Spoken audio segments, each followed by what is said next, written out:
everyone, it's me Drishtianam and welcome back to my another new vlog. So আজকে আমরা যাচ্ছি আরেকটা movie দেখতে অ্যান্ড মুভিটা হচ্ছে সাকিব খানের প্রিন্স মুভি। সো এটা নিয়ে অনেকে অনেক ব্যাড রিভিউ দিয়েছে, আই ডোন্ট নো কেন, হয়তো কিছু একটা গরমিল তো অবশ্যই হয়েছে। সো আজকে মুভিটা দেখলে দেন বোঝা যাবে যে কেমন ছিল অ্যান্ড আপনাদের সাথে আজকে একদম অনেস্ট রিভিউ শেয়ার করব। সো ব্লগটা একদম শেষ পর্যন্ত দেখবেন। সো ফাইনালি আমরা চলে আসলাম অ্যান্ড আজকে অনেক অনেক বেশি ভিড় ছিল লাস্ট দিনের তুলনায়। বুঝতে হবে সাকিব খানের মুভি বলে কথা, বাট আরেকটা রিজন হলো যে প্রিন্স মুভি ঈদের পর অ্যাভেলেবেলই ছিল না অ্যান্ড হুট করে 4 দিন পর এটা সিনেপ্লেক্সে এসেছে, দ্যাটস ওয়াই এত বেশি মানুষ ছিল। সো দেন আমরা আমাদের টিকিট কালেক্ট করে ভেতরে এন্টার করে ফেললাম অ্যান্ড আমাদের ফুডগুলোও নিয়ে নিলাম। এই হচ্ছে আমরা নিয়ে নিয়েছি আজকে আবার ক্যারামেল পপকর্ন, একটা মিনি বার্গার, আর হচ্ছে পটেটো স্টেকস, আর হচ্ছে ড্রিঙ্কস। অ্যান্ড আমাদের লাইন দেখেন কত বড় লাইন, ওই দেখেন বিশাল লাইন ঢোকার জন্য। প্রিন্স মুভি বলে কথা গাইস।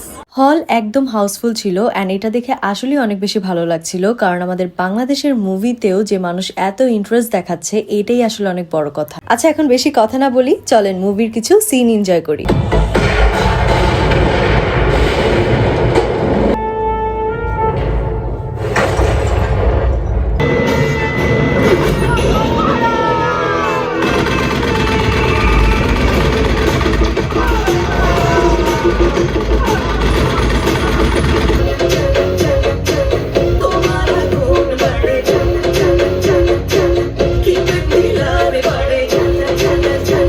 সো গাইজ আমরা মুভি দেখে বাসায় চলে আসলাম অ্যান্ড ওখানে হচ্ছে অনেক ক্রাউড ছিল, দ্যাটস ওয়াই আমি এন্ডিংটা দিতে পারিনি অ্যান্ড বলতে পারিনি যে মুভিটা আমাদের কাছে কেমন লেগেছে।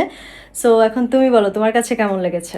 আমার কাছে অনেক বেশি ভালো লেগেছে, বাট কিছু কথা না বললেই না, যেমন এডিটিংটা ভালো ছিল না, যারা এডিট করছে ওই টিমটা ভালো করে নাই। অ্যান্ড কিছু সিন মানে কাট করছে, এক সিন থেকে আরেক সিনে যে গেছে মিলে নাই, মানে একদম চোখে দেখে বোঝা যাচ্ছিল। কিন্তু সাকিব তার 100% দিচ্ছে, সাকিবের জায়গায় একদম সাকিবই ছিল, ওর নিয়ে কোনো কমপ্লেন নাই, খুব ভালো অ্যাক্টিং। অ্যান্ড সাকিবের লুক দেখে হচ্ছে সব ভুলে গেছি, মানে ওর লুক দেখে মনে হচ্ছে না ওকে পয়সা উসুল। আসলে এটা একদম ট্রু যে সব কিছু ওকে ছিল, স্টোরি, সাকিবের লুক, ওর অ্যাক্টিং, সব কিছু টপ নচ, ইভেন স্টোরিটাও ভালো ছিল। বাট এডিটিংয়ের কারণে মানুষ হতাশ হয়েছে, যেটা মানুষ বলেছে আর কি যে ভালো হয়নি মেইনলি হচ্ছে এডিটের জন্য। অ্যান্ড প্লাস হচ্ছে গিয়ে যে কাট হচ্ছিল একটা সিন থেকে আরেকটা সিন, মানে ধাপধুপ কাট হচ্ছিল, তো মানুষের বুঝতেও কষ্ট হয়েছে, কারণ সবাই কিন্তু স্টোরি এত মানে ভালো মতো বোঝে না। এখনকার যে মুভিগুলো বের হয় এগুলো অনেকেই বুঝে না যে স্টোরিটা কেমন হচ্ছে বা কী হচ্ছে। তো এটা এডিটিংয়ের কারণে মূলত একটু গড়বড় হয়ে গেছে, বাট ওভারঅল গুড, সব কিছু ভালো ছিল। সাকিবের এখানে কোনো দোষই নেই আসলে, ও একদম পারফেক্ট অ্যাক্টিং করছে অ্যান্ড ওর লুক তো আসলে দেখে ভুলে গেছি সব কিছু। তো আপনারা চাইলে কিন্তু মুভিটা দেখতে পারেন, যদি হচ্ছে গিয়ে ভিএফএক্সটাকে একটু সাইডে রাখেন তাহলে আপনার কাছে এটা অনেক বেশি ভালো লাগবে।